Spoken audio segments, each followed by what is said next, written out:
Hi guys, so I'm filming the mental health tag today. It's something that I planned to film for a couple months, but I don't know, because it's not questions that you guys have specifically asked me. I kind of put it off until I really felt like filming it. I also feel like this video will probably be quite short because there's only like 11 questions and 2 of them are practically like the same question anyway.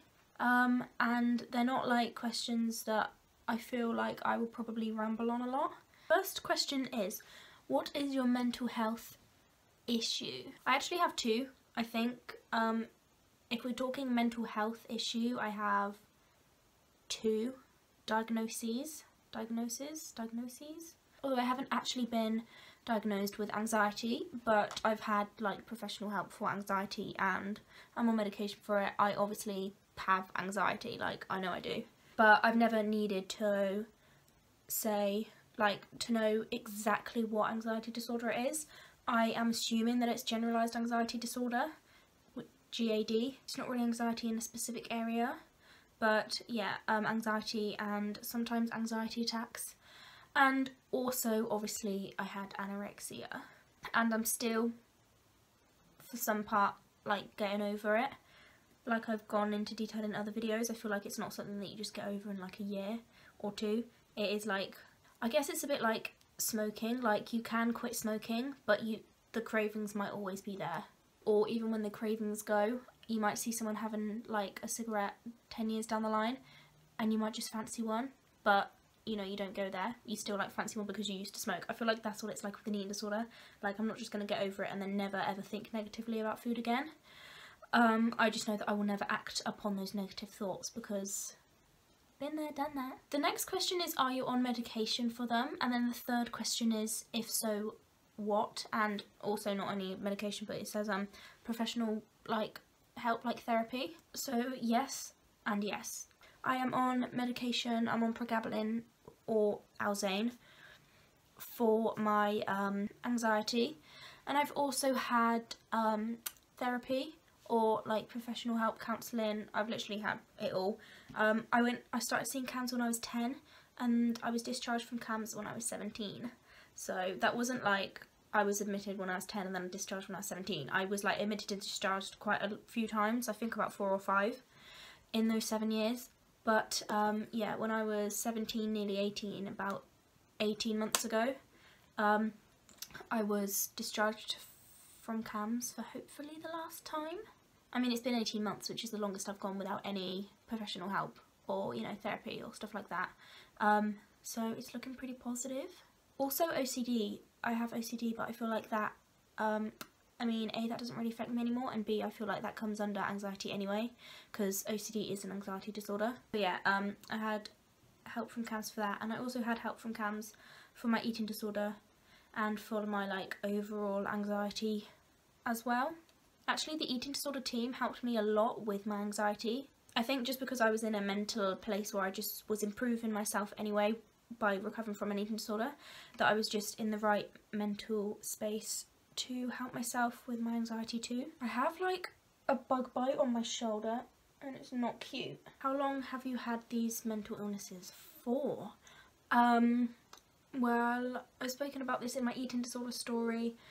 I think when I was 14, just turning 15, I think it was like, my birthday's in August, and I think I can literally remember like the symptoms starting in, I think, June 2014, so 2 months before my 15th birthday. So for like 4 years, 2 months. Well, 4 years, 2 months ago was when I first had like eating disorder symptoms, like warning signs, but they only really lasted like in a way that it really affected me and I was really ill for about 3 years, 2.5 years I think.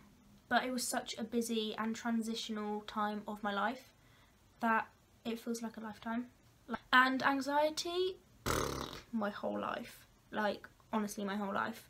I've just always been a really anxious person. I used to not know what was wrong with me. I used to hate like group activities, team activities, things like that. I used to like just get sick at the thought of going to school. I was so anxious. I mean, no one likes school, but let alone when you have like anxiety. And yeah, I never really questioned that something was wrong with me. I just always thought in the back of my mind, like, why do I have to feel like this? Like, what is it? I didn't actually think that there was an actual reason. I just kind of thought it was who I am. Obviously now I know that it's anxiety, but I didn't back then, so that was quite lonely and scary. But yeah, I would say it got bad, and also when I noticed that I probably had anxiety when I was about 15, so again about 4 or 5 years. Question also says, did the medication and therapy work? Yeah, the medication's amazing. It like takes the edge off. I did feel really guilty at first about going on medication for anxiety, but then the doctor who suggested it at the hospital was basically like, it will just, you know, it'll kind of be like a little push, like you still need to work on your anxiety, it's not going to go away.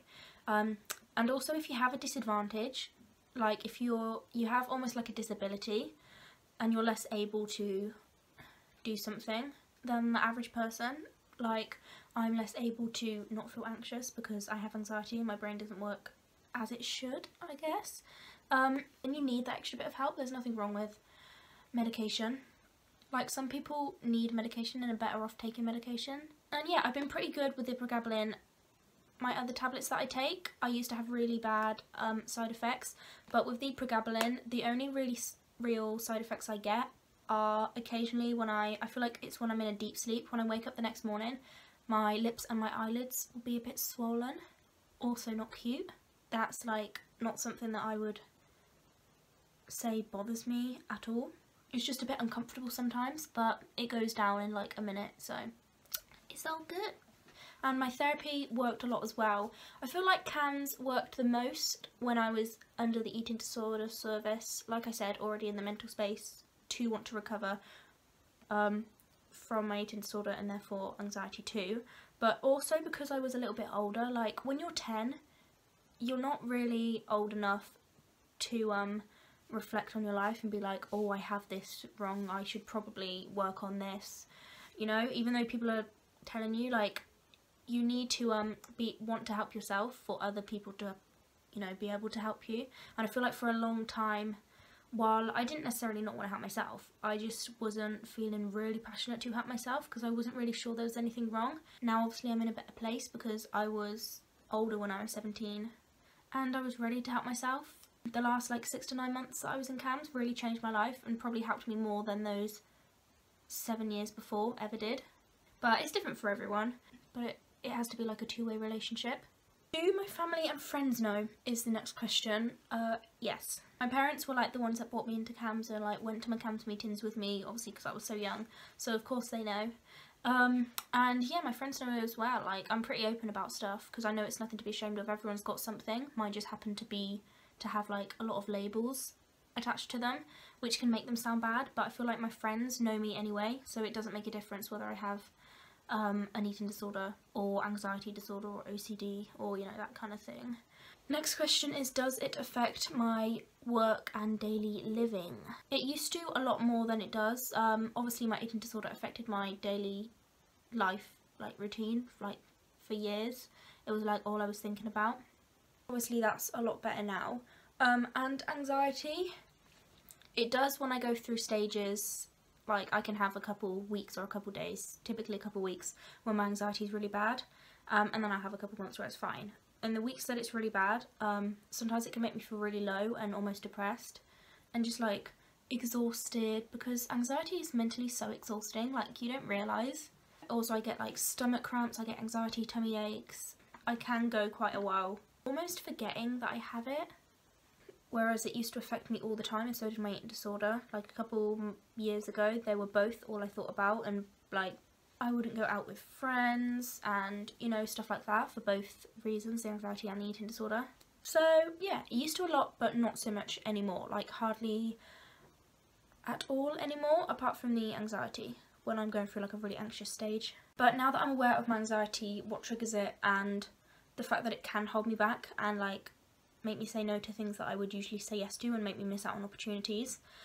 And obviously because I know that it can't really hurt me, like my anxiety fears aren't real, I hardly ever say no to stuff because of my anxiety. What advice would you give others suffering? I mean, watch all my videos. I have like loads of advice in all my videos. I literally, that's not me trying to plug my videos, I just don't know what else I could possibly say. Yeah, I've got like anxiety advice videos. That's all my anxiety videos. That's all my anxiety advice in. I've got eating disorder advice videos. That's my recovery advice. Like, I can't think of anything else. I've said it all. And if I like say one thing, I know that I'm gonna go on a ramble and this video is probably already too long. I guess my only big piece of advice is be kind to yourself and know that it will get better if you keep trying. Second last question is what makes you smile? My cat, my friends, and performing as well, doing my music. I went to a gig on Sunday. I played at like a mini festival fete thing, and while I'm nervous before, afterwards I get like such a buzz and it really makes me smile. And yeah, just listening to people like who walk towards me and will sit down and listen to me sing and stuff like that, that's a really nice feeling. So yeah, music, and just listening to other people's music as well, especially Billie Eilish at the moment, because oh my goodness, she's amazing. Although her songs are kind of, while I like it and it's right up my street, they're really like sad and deep and true and raw and really like mellow, is that the word? Like acoustic indie ballads, they're like sad ballads. So I wouldn't say the meaning behind the song makes me smile, but just hearing her voice and listening to it makes me smile, because her music is actually really helping me this last couple days and weeks. Last question, which is a really hard one, is describe your mental health issues in 5 words. Well, they're not so much anymore. I would say one word is restricting, because obviously mental health illnesses can be really restricting. You know, it can stop you from living your best life if you're like listening to the issues and you're not like getting over them. Empowering, why can I not say that word? Empowering, is that it? I always laugh at people when they can't say words, and now I can't say empowering. Empower, that, you know what I'm trying to say. Yeah, it can be really, that word, and fulfilling to like get over it and to see yourself improve. It can also be, I don't know, how would you say like it builds you as a person? Building, no, that's not, I don't know, I literally can't think of the word, but it does kind of forming, I don't know, it like forms you as a person. I'll think of the word when I'm editing this and I'll like kick myself.